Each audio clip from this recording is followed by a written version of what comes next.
तो मैं झारखंड से चल करके भाई ने जैसे कि जिक्र किए थे कि स्वर विज्ञान के बारे में, तो वो स्वर विज्ञान के बारे में जब गुरु भाई मुझे बतलाए तो मैंने कभी पत्रिका में पढ़ा भी था। तो उससे संबंधित प्रैक्टिकल ज्ञान जब तक ले आप किन्हीं के गुरु भाइयों के मार्गदर्शन में या गुरु के सानिध्य में रह करके आप प्राप्त नहीं करेंगे, वो यकीनन मानिए कि आपको पढ़ करके होगा ही नहीं, आपके अंदर स्थापित ना कर दे, वो ज्ञान को प्राप्त नहीं कर सकते। उसी ज्ञान को मैं प्राप्त करने के ज्ञान पर चर्चा हुई कि ईश्वर, इन्होंने पूछा कि ईश्वर विज्ञान क्या है और यह विद्या कैसे जो है आप लोगों को ज्ञान हुआ। तो हमने बताया कि मतलब जो है कि यह ज्ञान जो है वो प्राचीन विद्या है, हमारे ऋषियों का ज्ञान है कि इस शरीर के अंदर 3 नाड़ियां हैं। जो बाएं साइड की जो नासिका छिद्र है ये जो है चंद्र नाड़ी है, और दाहिने साइड की जो नासिका छिद्र है ये सूर्य नाड़ी है। और जब दोनों नासिका से छिद्र हवा जो निकलती है, जब नाड़ी चलती है तो सुषुम्ना चलती है। और सुषुम्ना सबसे महत्वपूर्ण ये शरीर की जो है नाड़ी है। जो तांत्रिक जो भी इसके अंदर जो ध्यान और साधना, तांत्र मंत्र, सारी चीजें, सारी विद्याएं इसी सुषुम्ना से ही जागृत होती। और भौतिक जीवन के लिए कीड़ा और पिंगला है जो हमको भौतिक अवस्थाओं की पूर्ति करती है। अगर इसका ज्ञान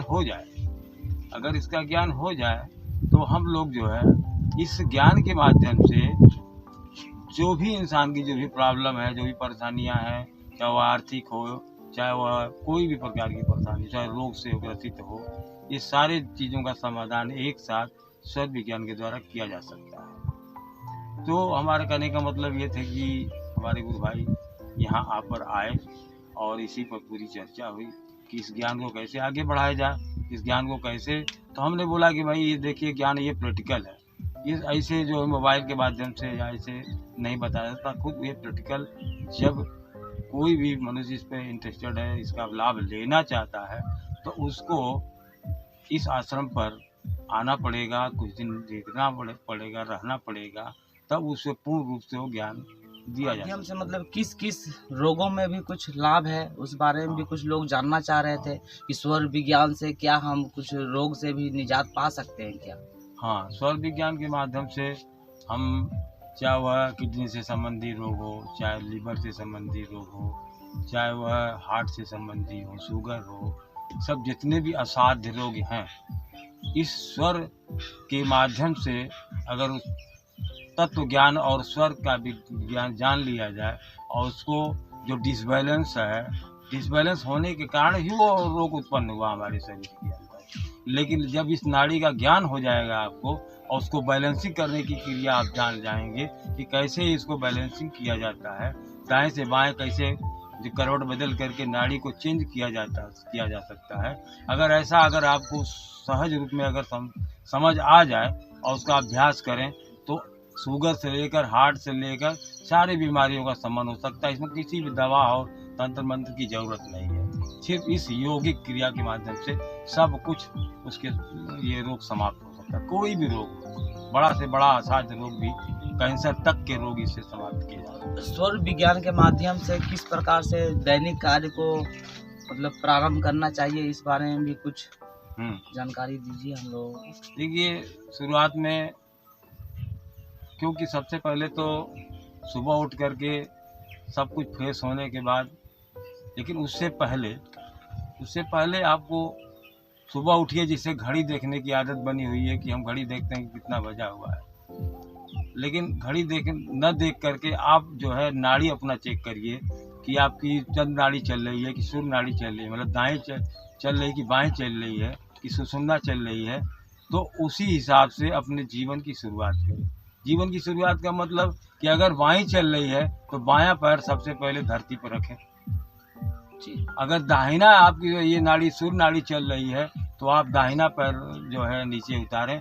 फिर आपके जीवन में देखिए कि कैसे परिवर्तन कितना बड़ा आता है।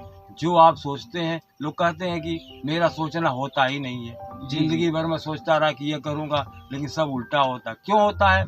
इसलिए कि हम अप्राकृतिक कार्य करते हैं, प्रकृति से जुड़े हुए नहीं हैं, प्रकृति के खिलाफ कार्य कर रहे हैं। इसलिए अगर नाड़ी के हिसाब से अगर हम जुड़ना शुरू कर दें, नाड़ी जैसे चल रही है उस तरह अपने जीवन को शुरुआत करें तो प्रकृति से जुड़ जाएंगे। और प्रकृति से जुड़ने का मतलब है कि प्रकृति आपका सहयोग करना शुरू कर देती है, इसलिए आपके कार्यों में बाधा नहीं आती है और सारे। और सबसे बड़ी बात यह है कि इस विद्या पर, इस योग विद्या पर, इस स्वर विज्ञान पर कोई तंत्र मंत्र की कोई तांत्रिक इस पर कोई प्रयोग ही नहीं कर सकता, कोई काटे ही नहीं, क्योंकि ये सत्य पर टोटल प्रैक्टिकल है एकदम। शिव ने पार्वती को इस ज्ञान को बताने के लिए बहुत ही मशक्कत करनी पड़ी, पार्वती को नहीं बता रहे थे, इस ज्ञान को हमेशा छिपाए रखते थे और रहस्यमय थे। तब उन्होंने बताया कि ईड़ा, पिंगला, सुषुम्ना ये 3 नाड़ियां हैं जो पूरे ब्रह्मांड को चला रही हैं। ये ब्रह्मांड से जुड़ी हुई हैं, इसी से जीवन चल रहा है, इसी से पूरा ब्रह्मांड चल रहा है। और इस ज्ञान को अगर मनुष्य जिस दिन समझ लेगा दुनिया कुछ और हो जाएगी। तो आज जो है समय और युग परिवर्तन हो रहा है, ऐसे ऐसे हमारे ऋषियों के ज्ञान फिर से वो हमारी धरती पर लोग आ रहा है और इस ज्ञान को लोग बहुत ही तरीके से अपना, क्योंकि यह सनातन हमारा यही है, यही उपनिषदों का ज्ञान है। इसी ज्ञान को लोगों को बताना चाहिए, इसके भी कॉलेज, स्कूल, गुरुकुल चलने चाहिए ताकि वो जो बच्चे सीखें और अपनी उन्नति करें, आगे बढ़ें, चाहे शिक्षा का क्षेत्र हो, चाहे आर्थिक क्षेत्र हो, चाहे सामाजिक क्षेत्र हो, चाहे राजनीतिक क्षेत्र हो, सब में वो आगे बढ़ने के लिए अगर यह सुबह उठ करके अगर हम पैर निकालना नाड़ी के हिसाब से शुरू कर देते हैं तो हमारे जीवन हमेशा हमेशा एक उन्नति अपने कोई भी कार्य में बाधा नहीं आएगी, वो कार्य पूरा हो। बहुत बहुत धन्यवाद आपका इस स्वर विज्ञान के बारे में, जो बहुत ही रहस्य आपने बतलाए हैं लोगों को। सुषुम्ना जब चले तो उस समय कोई कार्य नहीं करना है। आप बिस्तर से उठे, अगर दोनों आपकी नासिका छिद्र से चल रही है तो उस समय आप रुक जाइए, क्योंकि इसमें कोई भी भौतिक कार्य, कोई भी उद्देश्य आपका पूरा नहीं होगा, उसमें बाधा आ जाएगी। तो मतलब रुक जाइए मतलब कि जैसे मतलब कि क्या मतलब तो कि उसमें क्या रुकने का करें, मतलब ये है कि थोड़ा सा लेट उस जाए। समय आप जो है एकदम शांत हो जाइए और ध्यान करिए, साधना करिए, मंत्र जप करिए, गुरु का ध्यान करिए, गुरु मंत्र करिए, जो भी करना हो आध्यात्मिक इसमें कार्य करिए, उसमें आपको 100% सफलता मिलेगी।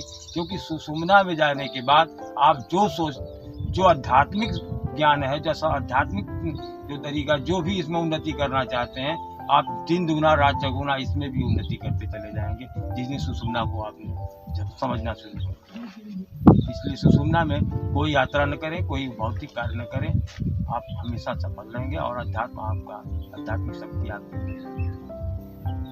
जय गुरुदेव, जय महाकाल, जय महाकाल, जय निखिलेश्वर, जय